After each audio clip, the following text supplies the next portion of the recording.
L'immigration est dans l'ADN des États-Unis. Chaque Américain, ou presque, sait qu'il est descendant d'immigrés. Pourtant, aujourd'hui, 11 millions de sans-papiers aux États-Unis ont du mal à devenir américains. En décembre, par décret, Barack Obama a décidé de protéger 5 millions d'entre eux de l'expulsion, mesure encore en attente d'application. Il aurait voulu réformer le système migratoire en profondeur. Les républicains ont tout bloqué. Pour comprendre ce paradoxe américain, direction Nashville, dans le Tennessee, un État de tradition conservatrice. De toutes les villes américaines, Nashville est celle dont la population immigrée grandit le plus vite. En 10 ans, le nombre d'habitants nés hors des États-Unis y est passé de 2% à plus de 10%. La ville accueille aussi la première communauté kurde du pays. Reportage de Stanislas de Saint-Hippolyte et Philippe Creuser. I'm tired of this dirty old city.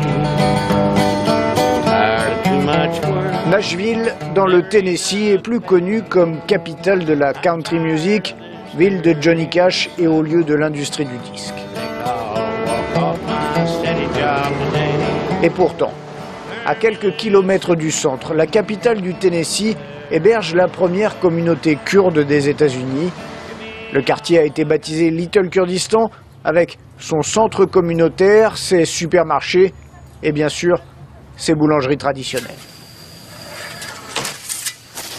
Entre 13 et 14 000 personnes composent cette communauté, les plus récemment arrivés ayant fui les massacres de l'organisation de l'État islamique, les plus anciens ceux de Saddam Hussein. Parmi eux, Akram Hassan, qui a monté un restaurant. Moi, je suis originaire du nord de l'Irak. Je n'y connais rien à la musique country, mais je sais bien qu'ici c'est la ville de la musique, tout le monde le dit. Mais bon, moi la musique ce n'est pas trop mon truc. Tous les jours ici on peut voir beaucoup de Kurdes. Moi si je devais vivre dans un autre État, je crois qu'il me manquerait quelque chose. Chaque fois que je reviens à Nashville, eh bien j'ai l'impression de mieux respirer. Les Kurdes ont conservé leurs coutumes, tant gastronomiques que sociales ou religieuses. La mosquée du quartier est le lieu de rassemblement privilégié de la communauté. L'Amérique, c'est le pays de tous les possibles.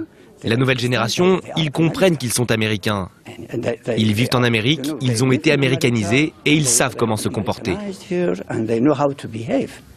Pourtant, l'intégration ne s'est pas faite sans remous. Dans un État situé dans le cœur religieux des États-Unis, la Bible Belt.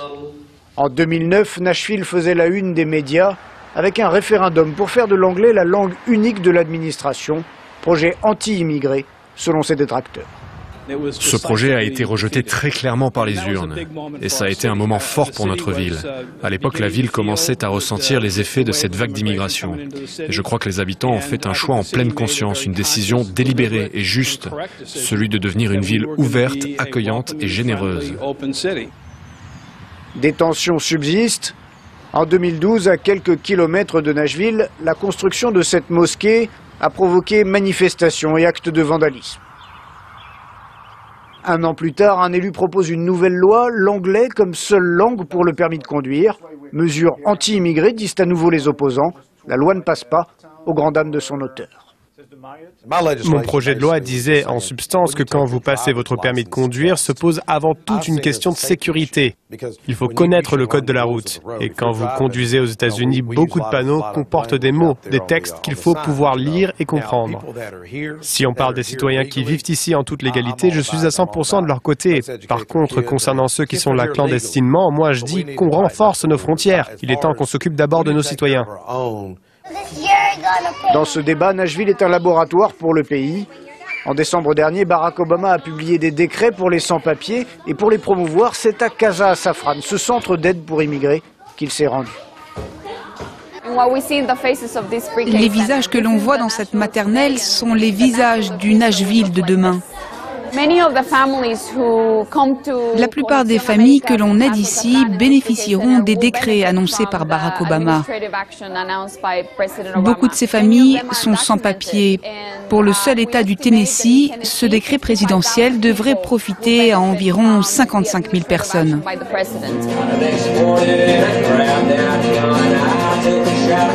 Barack Obama aurait voulu que la loi sur l'immigration soit la grande réforme de son second mandat, mais le Congrès ne l'entend pas de cette oreille. Nashville est à l'image du pays, construit sur l'immigration, mais cherchant constamment la bonne mesure entre accueil et renforcement des frontières.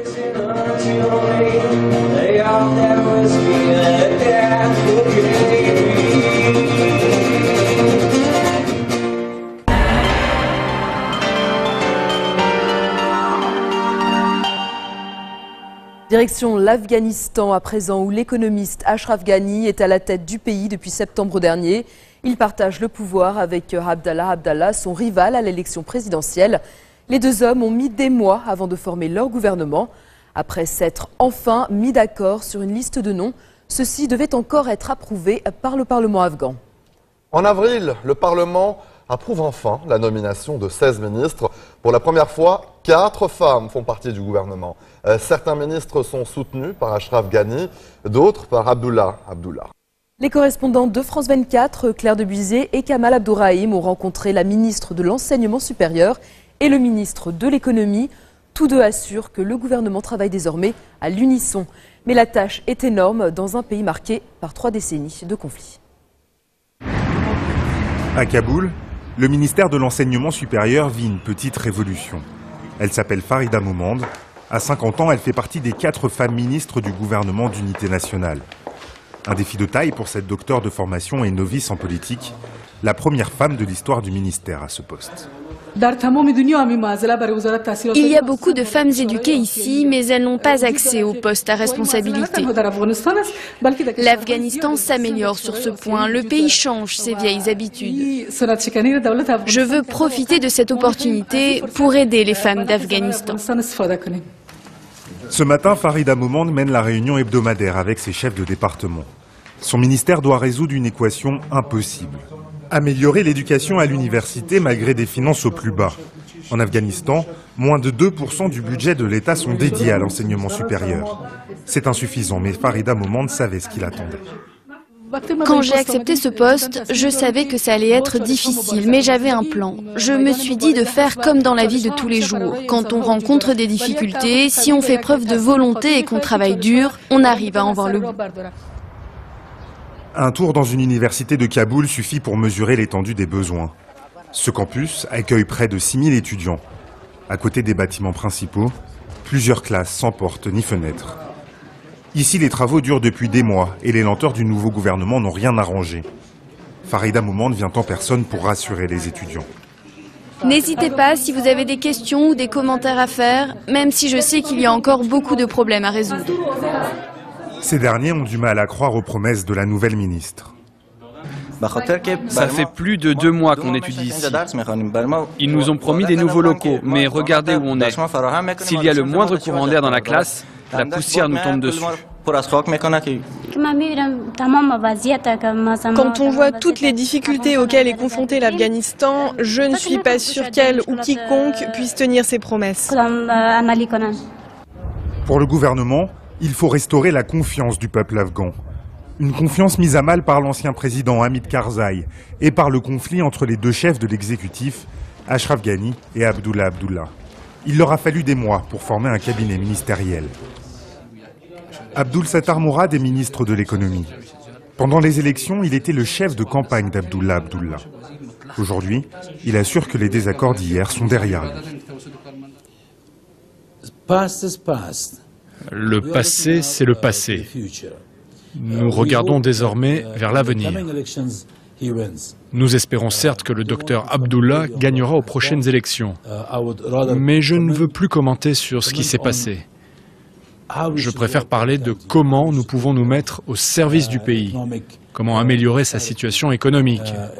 C'est ça notre priorité. Cet homme rompu aux manœuvres politiques a un objectif, convaincre ses interlocuteurs que le gouvernement est sur de bons rails. Aujourd'hui, il a rendez-vous avec le responsable de la Banque mondiale. Oh, Minister, how are you? Very good. Nice to see you. Finally, it's complete. Le ministère rend un rapport sur la situation économique du pays. En Afghanistan, plus d'un tiers de la population vit sous le seuil de pauvreté. L'État dépend largement des aides internationales. La conférence d'aujourd'hui sert aussi à présenter le ministère comme un partenaire crédible, ainsi qu'à récolter des prêts. Nous devons améliorer nos capacités de production, mieux former la population et montrer que nous pouvons gérer notre pays par nous-mêmes. Bien sûr, nous avons encore besoin d'aide et nous devons encore améliorer nos compétences, que ce soit dans l'administration, le secteur public, tout comme dans le privé. Malgré les discours de bonne volonté, ce gouvernement d'union nationale pâtit de l'hostilité entre Ashraf Ghani et Abdullah Abdullah. Plus d'un an après l'élection, le ministre de la Défense n'a toujours pas été approuvé par le Parlement, alors que l'insurrection afghane progresse à grands pas dans le pays. Depuis le départ en décembre 2014 de l'essentiel des forces de l'OTAN, l'Afghanistan est confronté à une escalade des violences malgré une reprise timide des pourparlers de paix entre le gouvernement et les talibans. Des pourparlers qui ont connu un nouveau coup dur avec l'annonce il y a quelques semaines de la mort du chef historique des talibans, le Mollah Omar. Les analystes se disent sceptiques sur la reprise rapide du dialogue entre Kaboul et les insurgés. Code 24, c'est déjà fini pour cette semaine. Nous vous donnons rendez-vous la semaine prochaine pour une nouvelle fenêtre sur l'actualité internationale. Vous pouvez dès à présent revoir cette émission sur notre site internet. N'hésitez pas non plus à nous envoyer vos commentaires à l'adresse qui s'affiche au bas de votre écran. Très bonne suite de programmes sur notre antenne et très bonne soirée.